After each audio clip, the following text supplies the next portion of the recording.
Hello, everyone. Hi. Thank you so much for being here. My name is Julia Ray Hoddenfield. I'm the manager of adult programs here at New Canaan Library. Before I begin my introduction, I want to give you all a moment to please silence your cell phones and take note of our auditorium exit there. If you want to get right out to your car, you can go that way or just that way into the rest of the library. All right, tonight we have an exciting part 2 of our Aging Stresslessly and Successfully series in collaboration with our good friends at Staying Put in New Canaan. So if you missed the first session on wills and trusts 2 weeks ago, that event was recorded and uploaded to our YouTube channel.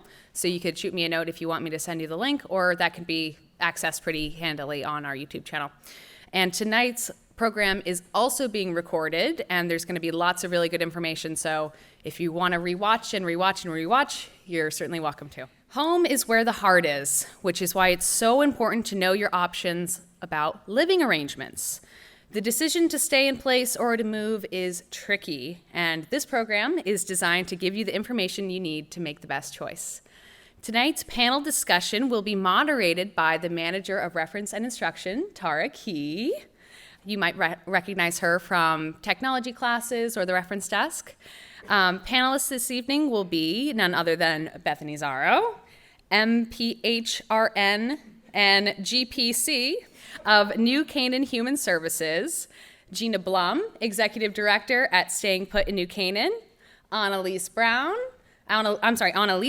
President, New Canaan Board of Realtors, and Liz Rolle, founder of Senior Concierge Services. And I do also want to mention that the next installment in this series will be in 2 weeks on October 18th. It's not the most glamorous topic, but it is a very important one. It's all about end-of-life care. So I hope you'll consider signing up for that session as well. And without further ado, I'm going to hand it over to Tara Key to get us started. Thank you very much. Hello everyone. Thank you so much for being here tonight. I also want to thank our 4 lovely panelists for being here tonight. As Julia Ray mentioned, our discussion will be about our homes. And as we age, decisions we make about our housing becomes much more vital as we get older. So tonight we'll be discussing downsizing or potentially staying put and all the decisions that might entail for you.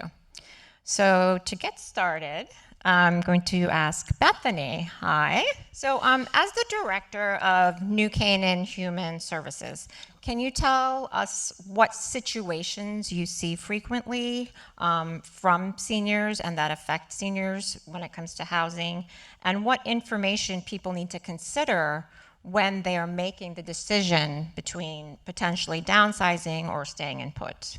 Great. All right. Thank you. Everybody, hi, I'm Bethany Zaro, Director of Human Services. First, I want to identify what Human Services does. People very often say, well, yeah, what do you do and who do you help? So we cover, there are 2 social workers, one that deals with the adults and older adults in New Canaan, that's Marcy Rand, and then we have a youth family social worker, that's Jackie DeLuey. So between the adults and families, it's different types of resources, and having a specialty in both really seems to, the residents definitely get their needs met with the resources that are out there. So we're in the Town Hall Annex, which is the old Outback, right behind Town Hall. We're on the lower level, and I just always want you to know the door is open. We never really know sometimes who's walking through that door, and so we have to be aware of being good listeners and knowing the resources to connect with the people. We do have a food pantry for those that are in need and that are on government, state, and federal programs, as well as we provide the food pantry to those that are in need and anything else somebody comes in to ask about. So, primary factors that we tend to deal with when we have clients, residents come into us, the bottom line determinants are your personal and financial situation. And those are paired with the needs and the options available. So we have these 4 factors that percolate and grow and lessen as we age. And it's putting everything together at a certain time to make sure that while our needs are being met, we also have to have a quality of life and a happiness as well. So we try to help with that. The individual decisions that are made, very personal, and every situation, there's no formula. There's no formula that we can sit down with and say, this plus this equals that, so you should do this. We want to give information, provide information, but empower the person or the family that's trying to decide what the best options are. So common scenarios that we have at Human Services, we'll get a phone call. An adult child will call us saying, oh my gosh, what do I do? I live out of town. My dad has fallen at least 3 times in the past month. My mom cannot pick him up. And so they end up calling 911, EMS, and someone comes and helps pick them up. The chores are getting too much, and this happened so quickly. We knew we had to do something, but now we're all nervous, and all my siblings, we live out of town. What should we do? That situation begins with telling them options. We don't want to ask a lot of personal questions because the resident doesn't even know that the adult child is called. So we want to respect the dignity, and we do want to offer if they want to call us, or if we can do a home visit and visit them with the child, adult child. There's so many ways to go about it, and it all depends on the adult, the older adult, and how to respect and offer them the dignity. A quick decision needs to be made, or they need to start thinking about what has happened. So as a result, the primary reasons for contacting us are concern about safety, their health, and their financial, the affordability of what can they do. And this is constantly repeated over and over again. Those are the 3 primary foundations that we really need to work with. My suggestion is when we get a call like that, it's almost too late unless an adult child or a parent has called and said, you know what, I got to do something. There is so much out there on the internet in terms of planning your next phase in life. And it is a wonderful time. We've lost this term golden age, your golden years. I wish we could bring that feeling back, and I do believe it's all there, but it's an area that we have to embrace, and it can be a project. You can start out first, deciding, going online, getting a checklist. There are so many websites that are helpful. The American Bar Association, AARP. We have so many resources, and you can start this checklist. And about what questions do you need to ask yourself, and you need to figure out the answers then and there. Make a commitment to answering these questions. Like, when do you think it's time to what physical situation are you going to be in when you feel that changes need to be made? It's easier to think about it then versus having somebody fall. You're in rehab and you quickly have to get the house done or go somewhere else before you get out of rehab because the house just isn't suitable anymore. So the planning is the key factor that we strongly encourage. Have fun with it. Make it your, my golden years, or senior life plan for mom, or longevity planning for dad.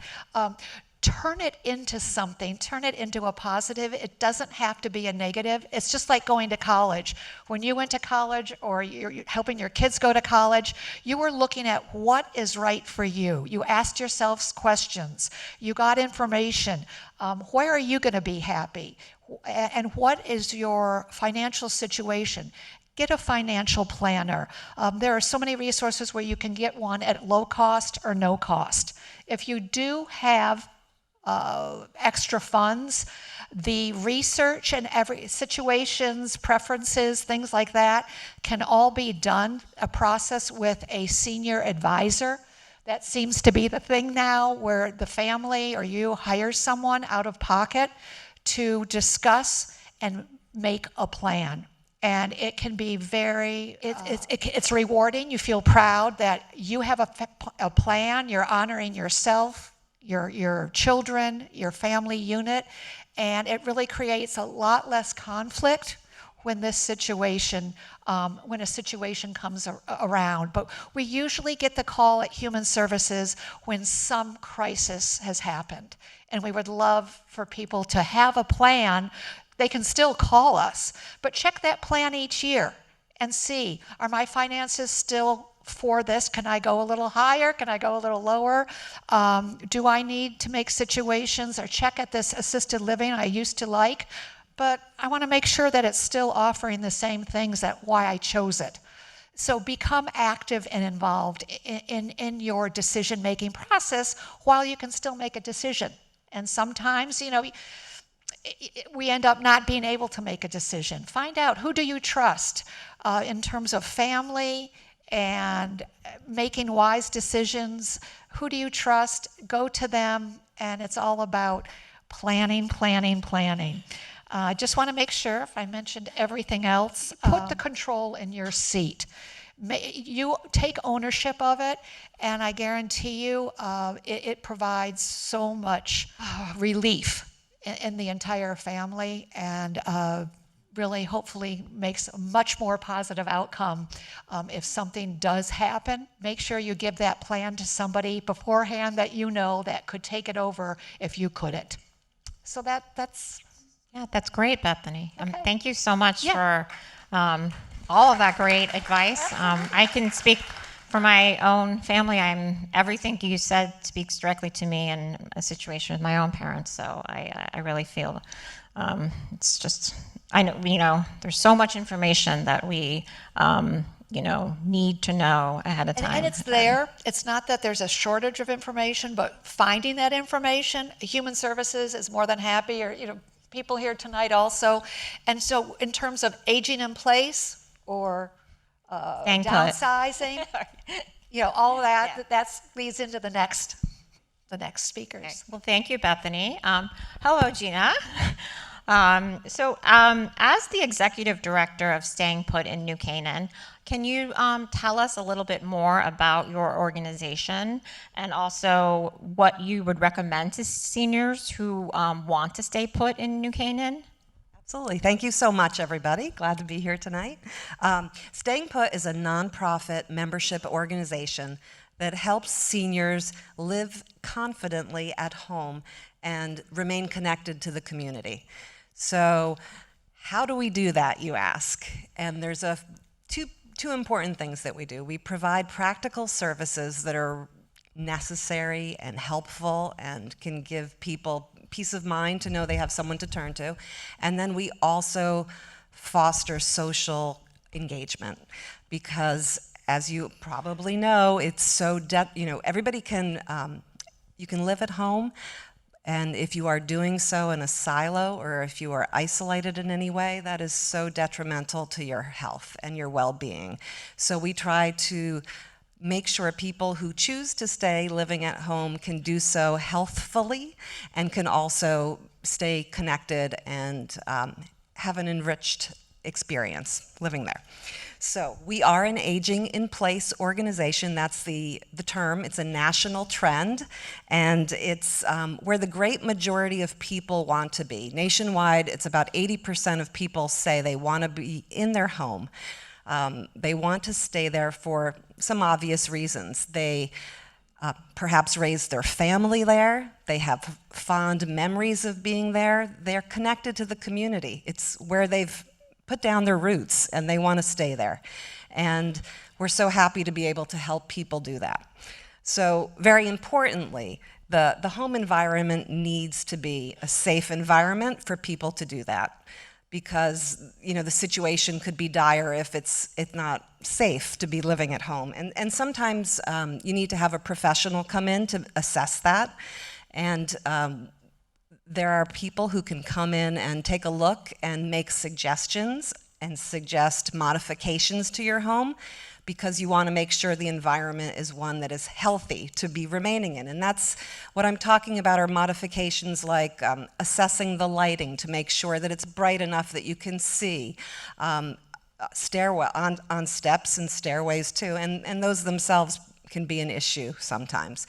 Also, handrails, extra handrails, grab rails. The bathroom is always a place where you want to ensure that there's no slips and falls.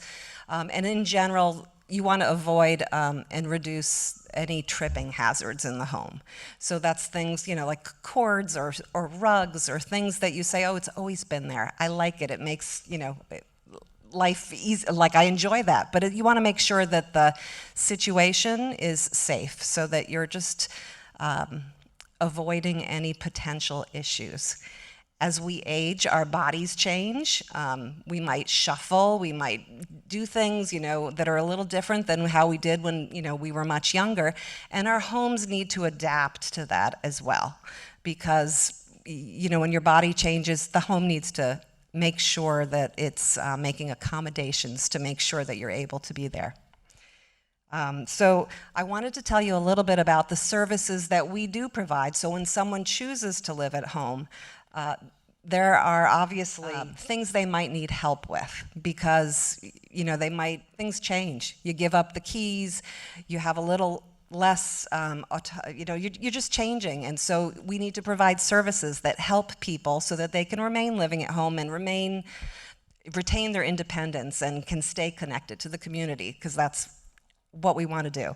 So we have a wonderful staff at Staying Put, and they are caring professionals that are on hand to provide advice and make referrals and give counsel and give help. And so that's a key resource for us. We also offer transportation. So that's door-to-door rides to anywhere someone wants to go. Medical appointments, but also to the salon or out to lunch or whatever is going on, to a library event, anywhere people want to go. We are giving them rides. We also have volunteers who help with a myriad of things: grocery shopping, errands, picking up prescriptions. So it's just very helpful to remain in your home. Our volunteers also do things like small home repairs, things that you really couldn't hire somebody to do, putting in an air conditioner or taking them out. We've been doing that lately. Bringing in or bringing out furniture for your outside, just things that are small things that perhaps you used to be able to do, or your spouse used to be able to do when you were younger, or didn't have to worry about pulling your back out or something like that, or in an unsafe situation like changing a high light bulb and you don't want to climb up on that step ladder. It's just not a good situation to be in. So we're there to help with that. We also have volunteers who help with technology. They offer assistance in the home around how to use your phone, your iPad, your computer, even your television, because sometimes those remotes can get a little complicated. So they're wonderful for that. And our volunteers and staff also are very helpful with communication, with keeping people engaged with calls, check-in calls, or encouraging people to do something, or just, checking in on people. It's really important. The other thing that I mentioned that we do is social connections. So we have wonderful events, many each week, and a variety of things. We have socials, we have coffees, we have book groups, we have lunch and learns, out to lunches, wine and cheese gatherings, cultural trips, educational events, et cetera, et cetera, et cetera. You get what I'm saying. So there's something for everybody, and we just try to get people out doing things and meeting other people and staying engaged. I also wanted to so ultimately, the decision to live at home is one's own decision, but we are here to provide services and help and make sure that, those golden years are golden because you are connected and taking care of yourself and staying in town. I also wanted to say this town is so rich with resources, and so I wanted to share a few others that aren't represented here because we collaborate. All of us value collaboration, and we work with one another, and so I just wanted to share some of those resources that I think can be helpful to anybody here in town. One is Getabout. So Getabout offers transportations, rides, and they're a wonderful resource for this community. There's also Meals on Wheels, because not everybody wants to cook anymore. So they offer healthy, nutritious, tasty meals delivered to your door. There's the Lapham Community Center, which offers so many wonderful programs and opportunities for people to get engaged and learn something new and meet people. So that's a great resource here in town. There's also New Canaan Human Services, which I recommend everybody turning to, and the library. The library has fantastic programs. They also have tech support, which I think a lot of seniors appreciate using, but of course events like this and so many things, which you all probably know more about than I. And also, what I wanted to mention too was there's so many, when Anne-Lise speaks a little bit about options for housing and whatnot, there are so many opportunities that you hear about independent living communities and areas to move when you decide to move outside of your home. But I just wanted to mention that we have only one great gem in New Canaan where if you were no longer interested in staying at your home, there is the Inn. Just up the road, and it's a lot of our members who belong to Staying Put also have either transitioned to the Inn and moved there, and so they're still involved in this community, which is so wonderful that they can stay here in New Canaan, even though they decide that their home is not right for them anymore. So the choice is your own. We're just here for providing resources if you decide to stay at home. Thank you. Thank you so much, Gina. That was great. Yeah. So, hello, Anne-Lise. So Gina, spoke about staying put and things you could do about retrofitting your home. But as the president of the New Canaan Board of Realtors, what would you advise someone to do if they are interested in downsizing and at their later stages in life, and how difficult or easy will that process be? Well, as president of the Board of Realtors, obviously, it's all about buying and selling real estate, but that's not really what I'm here to do. And I feel like I'm more here having gone through the whole experience with my own mother about downsizing. And, while you have these phenomenal options to stay home and all of that, I just thought I would reflect more on the types of things that you could do now so that sort of what Bethany was saying, you don't end up in a situation where you've fallen and you're in rehab and people are telling you you have to live somewhere else, that you have to find an alternate living situation. Because too often when that does happen, I see people that have hung on to things in their home, and then suddenly everyone's telling them, you've got to get it ready, it's got to go on the market, it's got to go on the market, and suddenly there's a dumpster outside of your house and every single one of your treasures is like you've asked your children and grandchildren and nobody wants it, and whoosh, into the dumpster it goes. So I feel like planning now or taking some steps now to kind of allow, and these aren't big things, I'm not suggesting you go out and put in a brand new kitchen in your house and new bathrooms and all of that, but in the 96% of real estate professionals will tell you before you sell your house, you need to declutter it.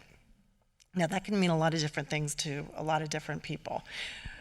But they are the things, there are always going to be the things you're never, ever, ever going to get rid of, and that's fine. But there's probably a lot of stuff, and one of the most cathartic things can be a dumpster that you get and you control.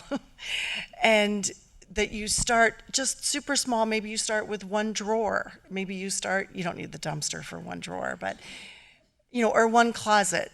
And maybe do a closet a month or something, just to sort of get into that habit of doing these things and going through things, and then finding places for things that have value to you. There are a lot of resources with, there are plenty of great groups actually, but you call and they will come with a truck and they pick up your stuff, and it can go to veterans. There are huge numbers of organizations that collect things, and we have tons of resources for that.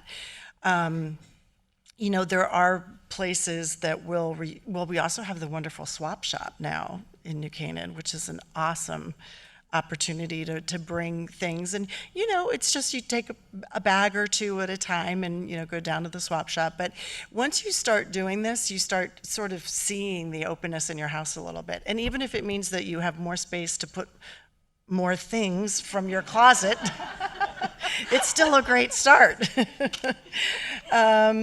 Because the other thing, once you declutter and you start, you don't have to, something on this list says depersonalize your house, but that's for really when your house goes on the market.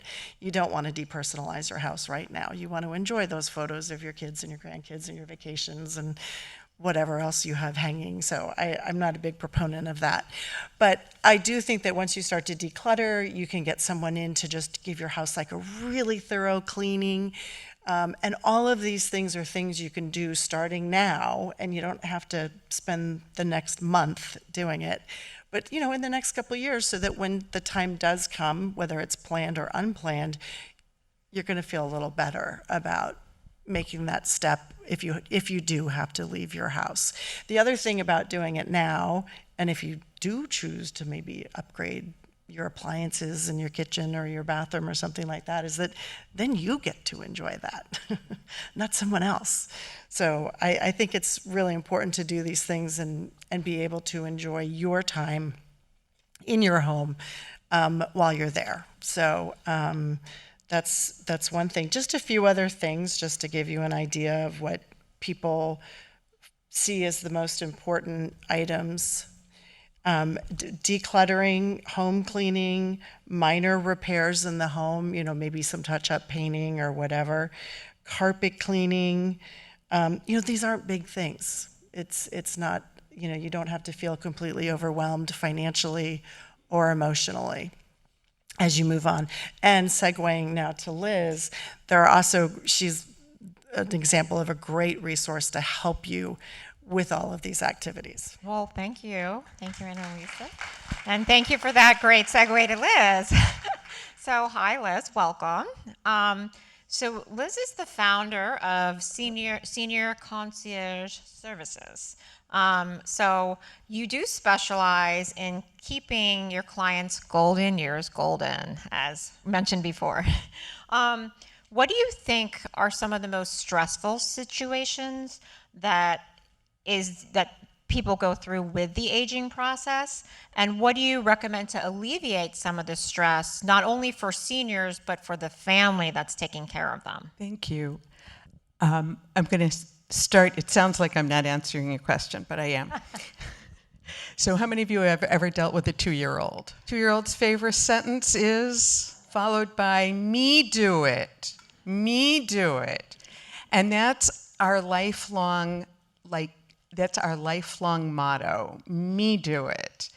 We spend, from the time we're 2 on, we spend our entire life thinking we can be independent and we can do it all. As I once told an employer, I can do it all, just not all at the same time. Biggest challenge for both, I think, older adults and their adult children is where the lines are about being independent. So the reality is, throughout our entire lives, we get help all the time. If you are not a plumber, you call a plumber. If you're lucky and you aren't a plumber, you don't have to call a plumber. You talk to the reference librarian. You get childcare. You have an office assistant. Personally, when I first went to work, I thought all the guys had a wife and I needed a wife too. In our 70s, our 80s, our 90s, we might need a different kind of assistant, a life assistant, a home management assistant, a chauffeur assistant, a bookkeeping assistant. We can do it all, but we can't do it all at the same time. And you might prefer to go to lunch or to play cards than to do the laundry, to keep the paper in order, whatever. Because as we grow older, many things take us longer. We start having to weigh, where are we going to put our time, where are we going to put our energy? Senior Concierge Services, I created this, it's a private business, but I created it because I thought that people who don't need health care still need help. And I didn't see a lot of that happening. If you're so lucky that you live in New Canaan, you get Staying Put to help you with things. They do lots of things, and there's a lot of overlap between us, but we do some things that they don't. And some of which I think Anne-Lise sort of referred to. One of the things we often do with our clients is to do some decluttering. The nice thing about doing it before you need it is you don't have to hurry. And our team is there to go through it slowly with you. We can look through the photos with you. We can make some decisions about what to keep and maybe what we don't need. We can remind you to ask your kids if they want that lovely picture or that great dresser. I just will warn you that the answer is usually no. That's what we're learning is that the next generation and the next generation are not so interested in stuff. And so there's a lot of no, thank you. But then we still have time to find someone who will enjoy using it, who will give it a second life. And that's one of the things we help with, is to find those places. We're kind of rent a daughter, although we also have rent a son. We help with preparing food, we help with the laundry, we help with decluttering. And one of those big things that I think Tara was hinting at was paperwork. So we don't always get called in for paperwork, but we often eventually help our clients with paperwork. When I was still trying to figure out what this business would look like, I talked to someone who said the last 6 months of her husband's life, he was in and out of the hospital. And when he died, she came home to a desk that looked like this. She said, I would have done anything to be able to go. And in fact, my very first client, I went to the home of the adult daughter and she handed me a Rubbermaid bin. 6 months of unsorted mail. Let's not wait till it's 6 months, please. It took me a long time to get through that 6 months of mail. A month is really enough. When you decide that you're a month behind, it's a good time to call in a little help. I think those are our big areas. We help with shopping, we help with transportation, but those are two of the areas we spend a lot of our time in. Right, yeah, great, thank you, Liz. So before we move to our audience Q&A, I just want to ask our panelists here if there's anything that you spoke about or somebody else spoke about that you wanted to comment on or had another thought about. And I have and if nobody does, I have a quick thing that I'm dealing with myself. Like bookkeeping with my father. And I'll just a quick example. Like we found out recently, my siblings and myself, and my father's 84 now, and his vision is going quickly. We found out that he owns property in the Dominican Republic and two plots of land and a house. We sort of vaguely knew about it, but now the time has come to, well, where's the title? Where's the ownership deeds? He couldn't find anything. So there's a lot of financial records and things that are going to affect, the children. And I feel like sometimes I should have been better, like asking him 10 years ago about this. But, they often don't want to talk about it, which is another, aspect of this process. There's a whole area of how do you have the conversation. I want you to know that the conversation sometimes goes the other way too. I really want to talk to my kids, but they don't want to listen. It's really important. One of the ways to prompt a good conversation is to make a date for it. I need to talk to you about X. Could we have dinner next week? Or our Zoom call next week, could we talk about Y? It's a way to give someone notice that there's an issue on the table that they want to bring up, and gives them a chance, gives the other side a chance to feel like they're prepared. So that helps. I want to comment on something Anne-Lise said. So I am her example. We are preparing to redo our kitchen. Kitchen was probably, before we moved in, was probably redone 30 years ago in a house that's 70 years old. My position is, I'm going to redo the kitchen and enjoy it. I don't want to redo the kitchen when I'm on my way out of the house, right? And I'm going to get new appliances. And, if I'm in the house for 20 years, I may have to reconsider, I may have to spruce it up a little then. But if I'm only in the house for 10 years, it'll be a reasonably new kitchen. It'll have a few scratches. Somebody will get over it. We also have to redo a bathroom. I mean, the kitchen has to be redone. So just to be clear, the bathroom also has to be redone. But because we're redoing it, we're going to do a roll-in shower, and with a handheld shower head, and the grab bars put in from the beginning, and we've got the whole, and we will add grab bars in other parts of the bathroom, and that's. Talk to me in a year. My husband may still be talking to me. I understand. I think I'd love to just comment on what Bethany was talking about, that I love the example of it, like getting ready to go to college, right? It's a huge transitional time in someone's life when they go to college.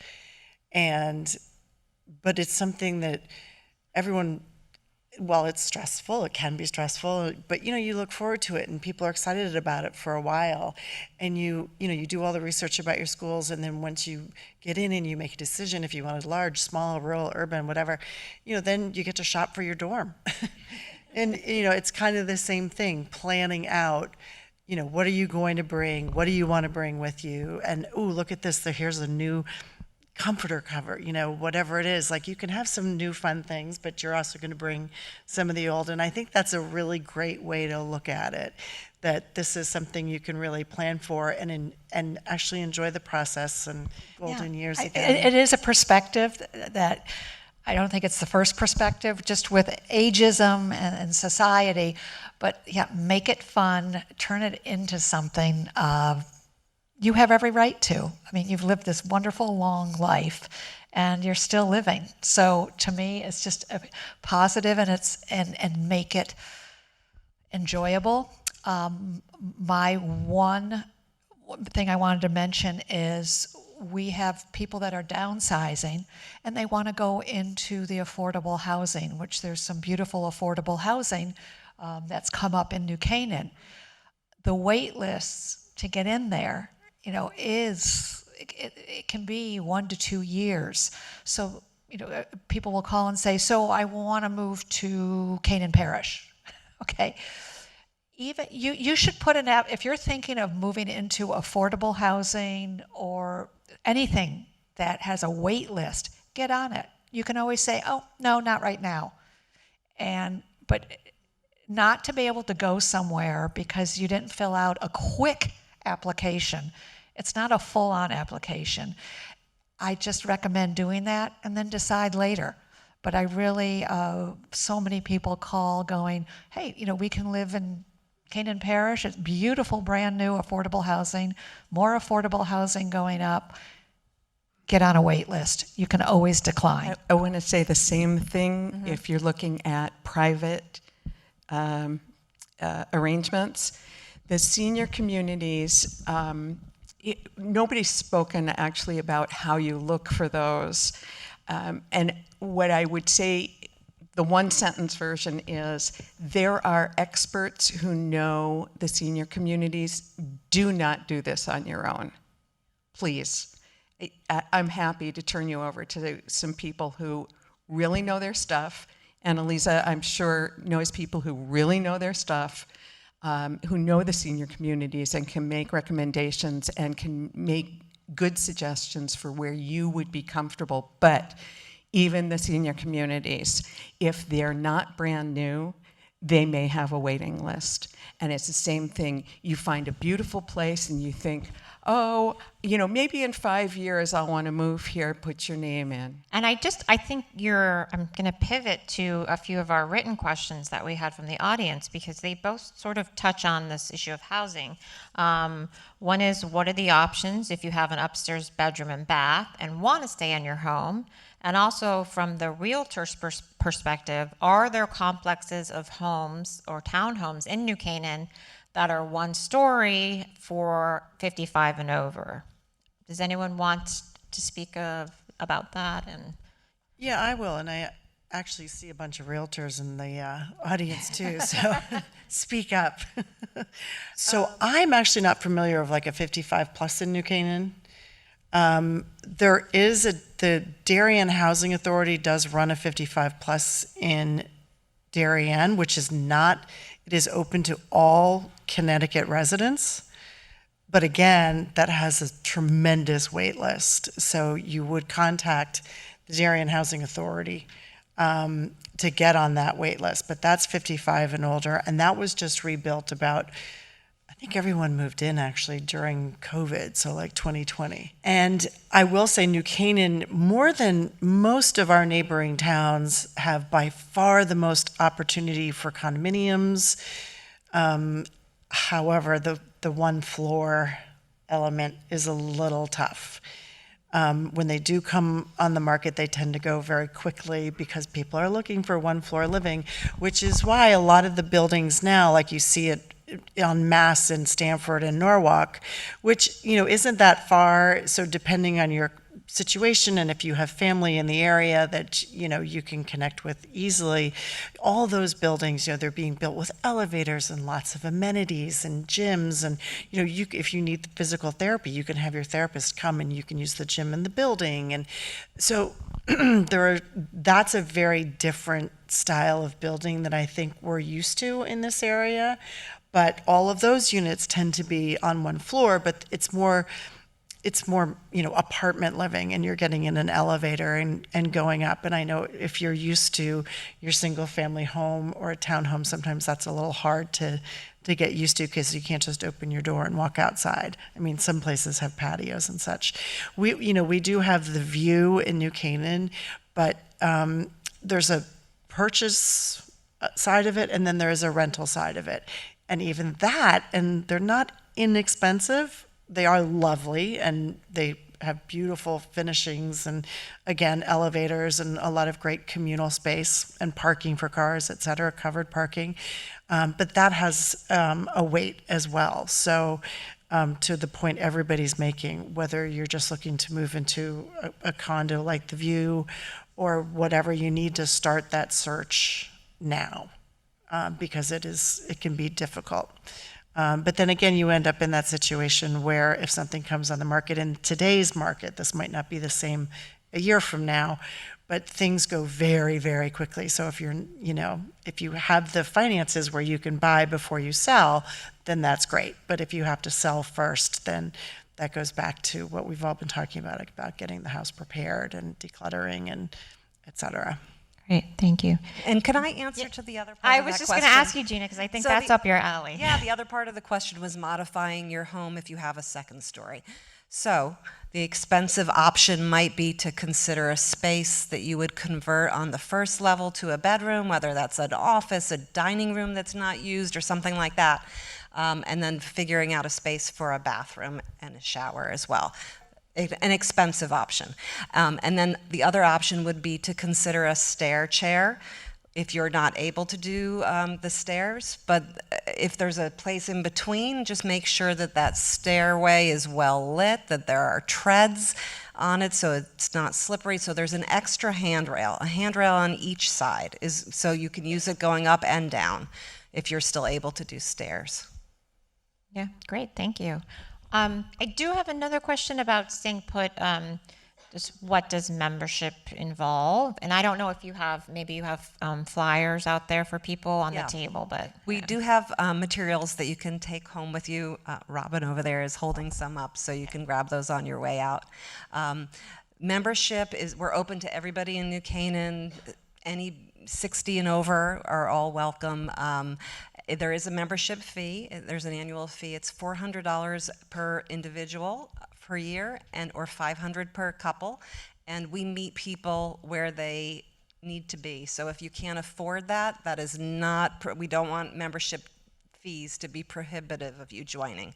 So I would be happy to discuss that with anybody who is interested in membership. Great, thank you. Thank you, Gina. So now, well, thank you so much, everyone, for attending tonight. I want to thank our 4 great panelists, Liz, Bethany, Gina, and Elisa. Thank you all for attending. We hope to see you in 2 weeks' time for our 3rd series in this Aging Successfully and Stresslessly session. Try saying that 4 times in a row, and I will be very impressed. So thank you all again for coming.